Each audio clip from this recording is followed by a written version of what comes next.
fuck you looking at? The fuck are you looking at? Nothing.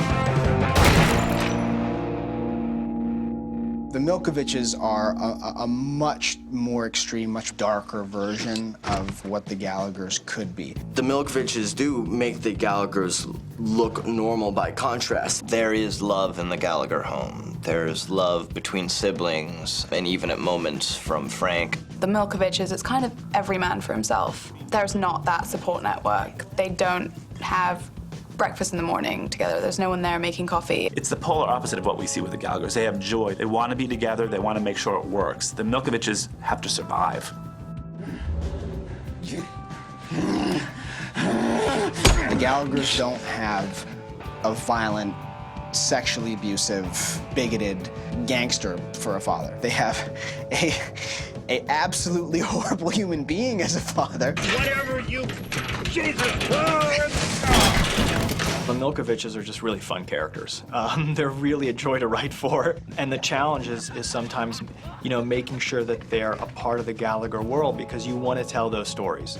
Mandy is a huge part of Lip and his relationship and his story arc, and I have Micki. Being able to bring them in as series regulars opens a lot of doors for many potential story options. This is a classic case with both Emma Greenwell, who plays Mandy, and with Noel, who plays Micki. Such incredibly strong, captivating actors that they basically shoulder charge their way into the show. That's one of the thrills about writing in season 3 is that these actors, you get to know what their strengths are and they become the character, and then you see material that they really nail, and you want to continue to do that.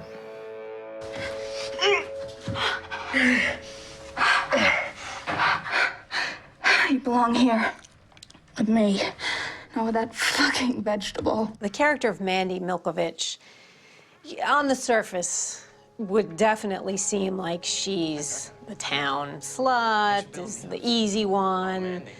But really, once you scratch beneath the surface, and you don't have to go very far, you really see that she's a damaged little girl who has to get her validation and her approval through her sexuality.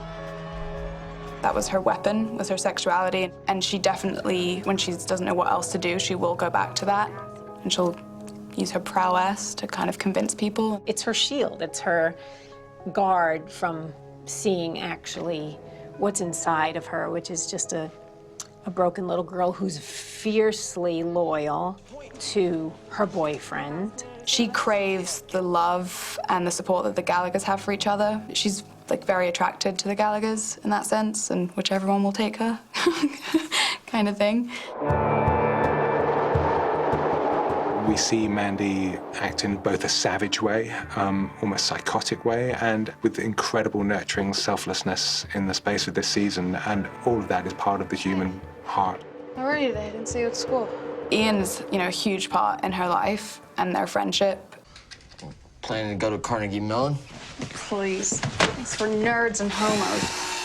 But, Haley thinks Lip should apply. Fat chance. He's smart enough. Yeah, but too stupid to do anything about it.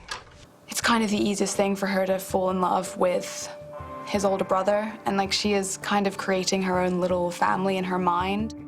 She ends up applying to colleges for him without telling him, which really pisses him off because he wants to live his own life. But at the end of the day, she really cares for him and wants the best for him. And she knows that Lip's too good for her. She knows, but she's still happy to get, I guess, a piece of him, and she wants to help him. He's to her, the best person there is. The heart behind the character is immense. The selflessness is what's extraordinary. The nurturing character, it taps into, in a very pure way, into everything that I think is good about Shameless.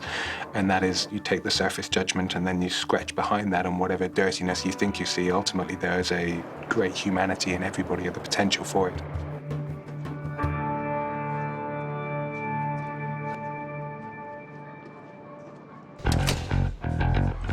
If you are in the Milkovich, family, if you're in the circle, then they'll do anything for you. They'll murder for you, you know what I mean? They'll literally, Mandy does go pretty crazy in this season.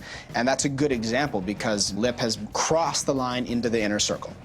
And for Micki, unfortunately, that's more complicated because he would probably want Ian to be in the inner circle, but he can't let Ian be publicly in the inner circle. And my dad took my brothers on a run out of town for a couple days, so if you want to ditch that dump and crash at my place, you can. How he engages with Ian is so matter-of-fact.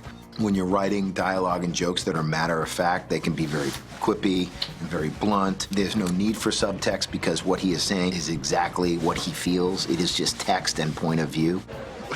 What'd you call me? What? Jesus, Mickey! The fuck you call me? Right, enough.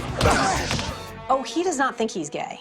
He would never admit it. He would never admit it to himself. It's some little thing he does on the side, and that's what torments Ian so much.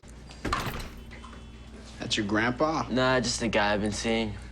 Oh, that's the guy you've been seeing. I think Ian has a hard time understanding or wrapping his head around the fact that he is able to be who he is and Mickey is just not. And he's not able to take steps that would be very drastic steps in his life in order to kind of free himself from that. I think Ian terrifies him because he might love him, and he cannot accept that, and he does not know how to justify these feelings. When he began to feel those feelings, he liked what he liked, he acted on it, but it was never a consideration that he would go down the road of acknowledging it and being out in any way. Don't.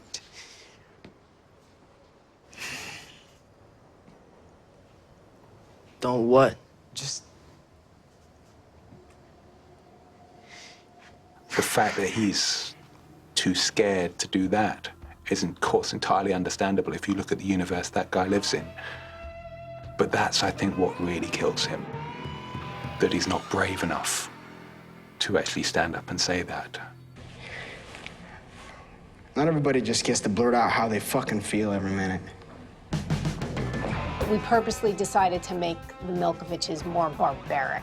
Their living situation, who they are as people, their morals. There is no Fiona in the Milkovich household. That's the big difference. In the Gallagher household, there is a mother, and therefore there is a semblance of family, of structure and support. You get the sense of the joy in that house and the familial love that's in that house when you go to some place like the Milkoviches.